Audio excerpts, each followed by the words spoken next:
Həzrəti Davud əleyhissalamın dönəmində 2 qadın gəlir Davud əleyhissalamın yanına. Bu ki, Davud, biz ikimiz də evladlarımızı bir araya qoymuşduq və biz oradan ayrılıb getdik, qayıdanlar birimizin evladını qurd yemişdi, vəhşi heyvan. Və bir yaşlı qadın olur, biri cavan. Bu yaşlı qadının nitq qabiliyyəti gözəl olduğundan dolayı öz məsələsini Davud əleyhissalam ilə çatdırır ki, Davud əleyhissalam hökm verir. Uşaq sənindir. Uşağın birini canavar yemişdi, biri qalmışdı. Və uşağı qalanda kiçik qadın idi.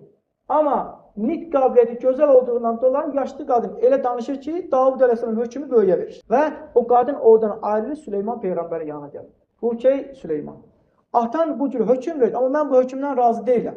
Bu uşağı buna verir, o mənimdir. Yaşlı qadın deyir ki, xeyr, tam əksinədir. Həzrət Süleyman əleyhissalam buyurur ki, bir bıçaq gətirir. Bir bıçaq gətirirlər və Həzrət Süleyman əleyhissalam uşağı tutur. Və buyurur ki, bu uşağı 2-yə böləcək. Hər özə parasını verəcək, götürüb aparar.